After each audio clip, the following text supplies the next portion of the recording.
Welcome back to PLZ Soccer's YouTube channel. Now we have a very special guest. Given the news that has happened in the last 24 hours, Garry Farquhar is joining us, the chairman of Buckie Thistle. Garry, what has the last 12 hours or so been like at Buckie Thistle after, of course, you found out that in the fourth round of the Scottish Cup, you'd be playing none other than Celtic?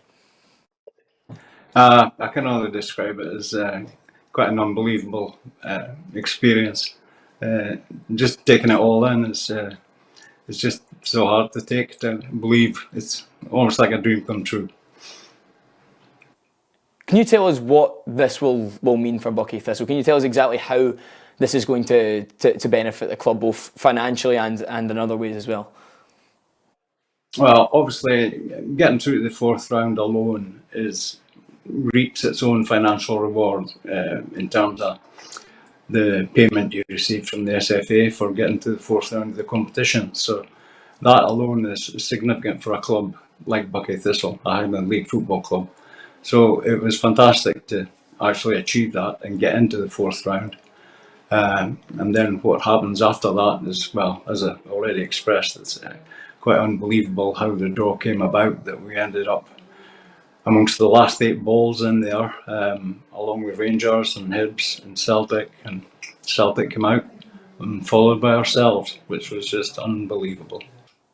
Can you explain how that's going to, help the club going forward in the coming seasons? Because I believe you receive 50% of all of the proceeds from the ticket gates at Celtic Park. So, I mean, last year at this stage it was £20 a ticket. They got 40,000 tickets sold for a match against Greenock Morton in the fourth round.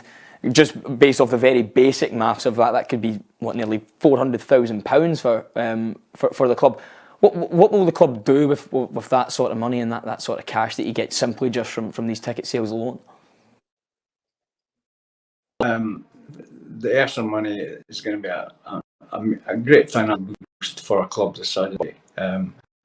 That's the kind of money that can take you a few years to amass that kind of money. However, a Highland League football club is not cheap by any stretch of the imagination. So it'll give us stability for a good couple of years ahead. That's the way I'm looking at it just now. And of course, you could have the added bonus of this one maybe being on television yet. The broadcasters haven't made their picks, but you would imagine, as they usually do at this stage, that one of those matches will include Celtic. And of course, given the draw, that will mean your boys could be on the TV too. Well, I mean, that would just be more icing on what's already a pretty big cake. It would be fantastic if it was televised as well, there's no question. That would be a bonus. There's videos circling on social media of the players celebrating the draw in what looks to be a local pub last night. What was put on for the players? Was that something organised by the club? How did you and how did the rest of the people at the club go about celebrating the news?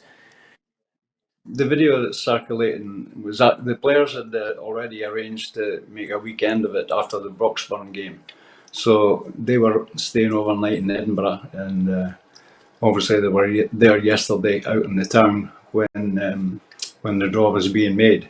So it was actually in Edinburgh, and it was something the players had organised themselves, because that's the kind of guys they are. They were making a weekend out of the trip down to Broxburn, and obviously they were celebrating the fact that we were through into the next round. So seeing the draw live, and obviously the social media has latched onto the players celebrating, which is great. They deserve it. They deserve it. Yeah, you talk about that game against Broxburn. Talk us through what happened in that match and why maybe you think this was all just meant to be, given the circumstances in which your players were able to get over the line. Well, unfortunately, I missed the match because I was travelling back from a holiday abroad.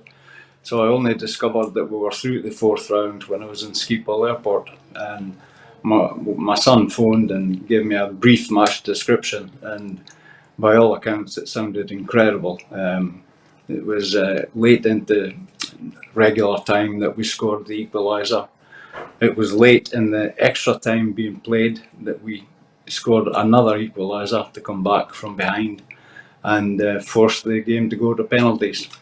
And then, of course, our keeper managed to save a penalty, and we were through to the fourth round. It was just, by all accounts, it was an amazing day. And the fact that we played most of the game with only 10 men makes it even more meaningful for the team.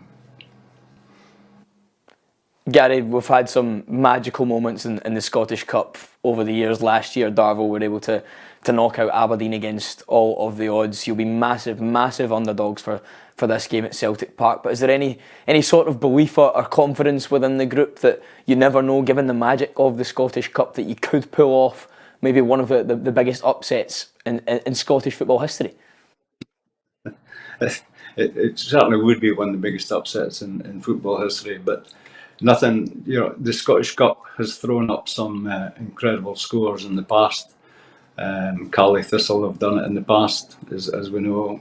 Darvel knocked Aberdeen out just last season, yeah. You just can't tell what happens in the Scottish Cup. At the end of the day, it's 11 against 11 on a football pitch.